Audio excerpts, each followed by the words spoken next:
You know, you gotta know that God has a tremendous sense of humor. Just look around you. Yeah.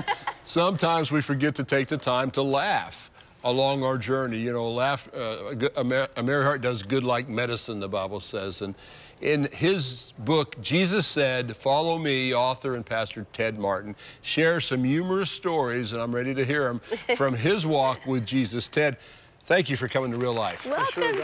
Yeah, nice it's good to be have here. you. Thank you. Yeah. So this book, Jesus Said, Follow Me, it led you on a journey that you never expected, right? Isn't that the way it always is? So who is this book for? It's for anybody that's trying to figure out, you know, really, this walk with Christ. Yeah. What is it? You know, Yeah. because many times we get ourselves all tied up in knots thinking we've got to do things a certain way, and we Right. compare ourselves to other people all the time.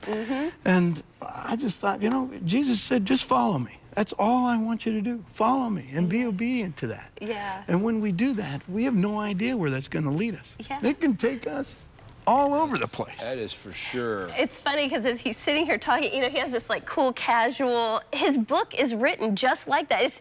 It's casual, fun, exciting, adventurous. And what was your favorite quote? You said you had it on your wall.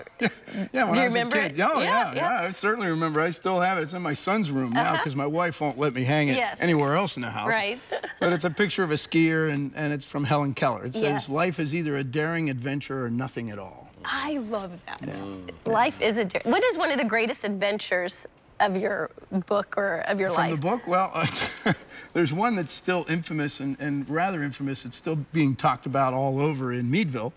I took a bunch of kids out skiing in Colorado. And I used to take these ski trips all the time. We'd amass all these kids, load them up, put them on a bus, take them out, go skiing. We'd have a great time. Well, one year I told them, I said, save your nickels.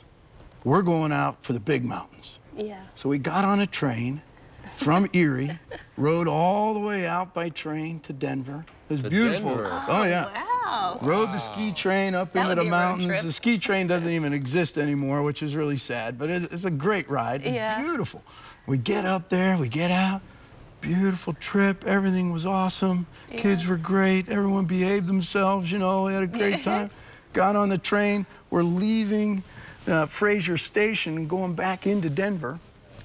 And I'm talking to my leaders. And one of my leaders came up and said, Ted, this is the perfect trip. This has been the absolutely perfect trip. Everything was great. And I said, it really has been. And we're giving out the awards, you know, to kids, best skier, best wipeout, you know, most gaudy outfit, all these things.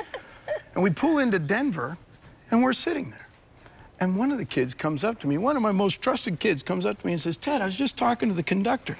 And he said, the train's not leaving until like 9 o'clock. And I look at my watch, and I'm like, dang, it's 6:30. I don't know when the next time we're ever going to be in Denver, or some of these kids will ever be in Denver. So I said, hey, how many of you guys want to go into Denver and just kind of tool around the town for a little bit? So What's the age group of these guys? these are all high school kids, you know, middle school, Lord. high school. Yeah, so there's a good number of us. So me and a couple of leaders and about 15 kids. We all get off the train, and in Denver in March, you know, the weather's all over the map. So it was about 60 degrees. We get off the train, kids are getting off without jackets. We're walking around, we're having a great time. And I told them, I said, be back at the station no later than 8:45. And I could trust them because they'd been good the whole time. Yeah. So we're milling around. We're eating pie. We're trying on cowboy boots and hats and having a grand time. They're all spread out all over the city. Yeah. Next thing you know, I hear this whistle. I'm like, what the heck, you know? I look at my watch, it's 8:30. We should probably head back to the station. So we're walking back to the station. It's pitch dark.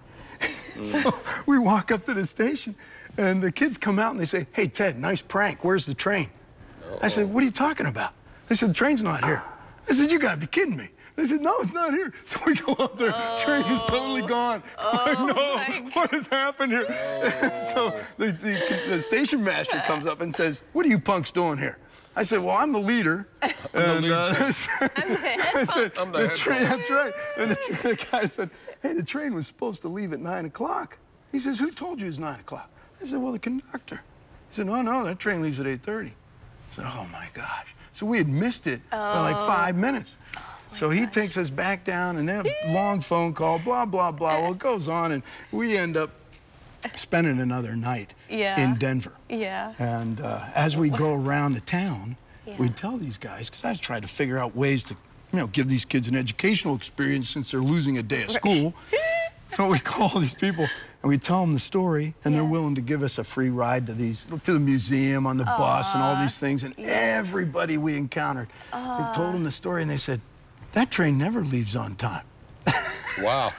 Wow. And it was hilarious because the engineer said, this is the first time the train's left on time, and I'm not stopping. So we were stuck that was a whole adventure. nother day. Oh, it was hilarious. Well, it just got better. I like how you make ministry fun, because it has its hard moments. Have you experienced those hard times as well as those really funny times? Oh, for sure. Yeah, there's definitely the hard times. And some of the hardest times is, ministering to a family that's just lost a loved one. Yeah. And them asking those questions. Why is it? How is it that God's allowed this to happen? Why is my family suffering in this way? Those are really hard questions. And to be able to, encounter those questions and to face those questions faithfully, without diminishing them or belittling them, but to point them to the reality that, Jesus does know. And he is going to hold you in the palm of his hand. He's going to care for you, even in the midst of your most difficult times. That's true. And that, that's part of, what I thought with these kids, is part of my goal, was to give them as many positive memories as they possibly can, so that when they come up against those hard times, they'll have a whole bank of things that they can just cash in on and say, you know what, I remember when the Lord did this. I remember when the Lord did this. I remember when we were on this trip, or we did this thing, and the Lord came through. And it gives them that encouragement, because Christ doesn't leave us alone, ever.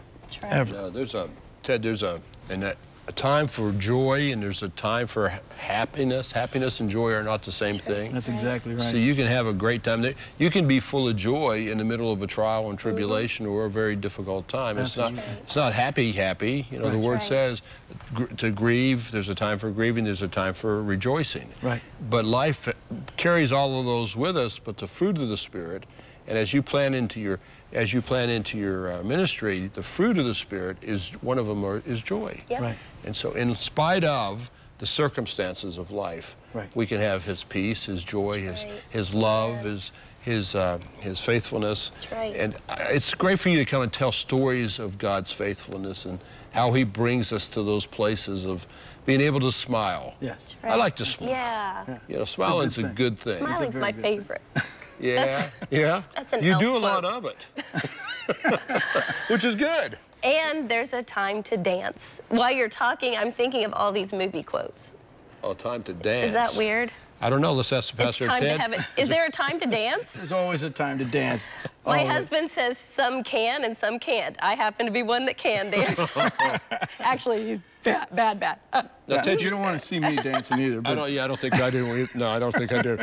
But you're involved here in Pennsylvania in ministry. Correct. Tell us where your church, or are you still involved in a church? I'm the senior pastor at Hampton Presbyterian Church, right up in the North Hills. Here in Pittsburgh. Right here in Pittsburgh. Very cool. A stone throw away. That's exactly. Well, if you're in this area, you might want to visit, because I think your sermons are going to be pretty cool. Yeah, they're great fun, and the doors are always open. Come on out and check us on the website. If you're interested in getting the book, you can go there as well, and just go down on the sidebar and you'll see Ted's book. Ted's click book. on there, and you'll get all you need to know. And it's also available at Hearts and Minds Bookstore, which is with Byron Borger. It's a fantastic bookstore. If you're ever looking for a top shelf bookstore, Hearts and Minds. Well, that's where we'll you want put to it, go. Awesome. Pastor, we'll put it on our website as a link so people can know how to get to those places. Super. So just come to ctvn.org, and we'll conduct you through the maze where you can find a copy for yourself. That's right. Fantastic. And Well, I thank pray you. we all have these adventures in life I like do that. too. Don't you want to have an adventurous life? That's what